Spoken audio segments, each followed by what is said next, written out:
నమస్కారం ఫ్రెండ్స్. మనం మానవత్వం గురించి చాలా గొప్పగా మాట్లాడుకుంటాం. మనిషి చంద్రుడి మీద కాలు పెట్టాడు, టెక్నాలజీతో ప్రపంచాన్ని మారుస్తున్నాడు అని గర్వపడతాం. కాని అదే మనిషి తనటి మనిషి మీద చూపించిన క్రూరత్వం గురించి తెలిస్తే ఆ గర్వం అసహ్యంగా మారిపోతుంది. చరిత్ర అంటే కేవలం రాజులు, రాజ్యాలు, విజయాలు మాత్రమే కాదు. దానిలో ఎవరికీ చెప్పని చీకటి కొనలు ఉన్నాయి.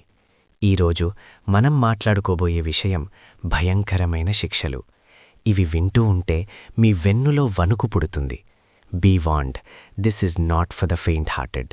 మొదటిగా మనం వెళ్లాల్సింది ఏన్షియంట్ గ్రీస్కి. అక్కడ ఫెలారిస్ అనే ఒక క్రూరమైన రాజు ఉండేవాడు. అతని దగ్గర పెరిలాయోస్ అనే ఒక స్కల్ప్టర్ పనిచేసేవాడు. రాజుని ఇంప్రెస్ చేయడానికి పెరిలాయోస్ ఒక వింత పరికరం తయారుచేశాడు. అదే ద బ్రేజన్ బుల్. ఇది ఒక కంచుతో చేసిన ఎద్దుబొమ్మ. లోపల ఖాళీగా ఉంటుంది. ఒకరిని అందులో పడేసి ఆ ఎద్దు కింద మంట పెట్టితే ఆ వేడికి లోపల ఉన్న మనిషి అరిచే అరుపులు ఆ ఎద్దు గొంతలో నుండి ఒక వింత శబ్దంలా బయటకు వస్తాయి. చాలా క్రియేటివ్గా ఉంది కదా. కాని ఇక్కడ ట్విస్ట్ ఏంటంటే ఆ రాజు ఎంత క్రూరుడంటే ఈ మెషీన్ పనిచేస్తుందో లేదో టెస్ట్ చేయడానికి దాన్ని తయారు చేసిన పెరిలాయోజ్నే అందులో వేసి చంపించాడు. మనిషి మెదడు ఎంత వైలెంట్గా ఆలోచించగలడో దీన్ని బట్టి మనకు అర్థమవుతుంది. ఫ్రెండ్స్, ఇలాంటి రోమలు నిక్కపొడిచే నిజాలు, చరిత్రలో దాగి ఉన్న రహస్యాలు మీకు ఇంకా తెలియాలి అంటే దయచేసి ఇప్పుడే మన ఛానల్కి సబ్స్క్రైబ్ చేసుకోండి. ఆ బెల్ ఐకాన్ని కొట్టండి సో దాట్ మేము వీడియో పెట్టగానే మీకు నోటిఫికేషన్ వస్తుంది. ఈ ప్రయాణంలో మమ్మల్ని సపోర్ట్ చేయండి. ఇప్పుడు మనం చైనాకి వెళ్దాం. అక్కడ లించి అనే శిక్ష ఉండేది. దీన్ని ఇంగ్లీష్లో డెత్ బై 1000 కట్స్ అంటారు. అంటే ఒక్కసారిగా చంపకుండా 1000 సార్లు నరకడం.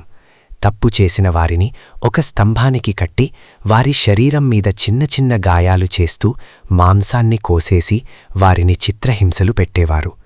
ఇది ఎంత స్లోగా జరుగుతుంది అంటే కొన్నిసార్లు ఆ శిక్ష 3 రోజుల పాటు సాగేది.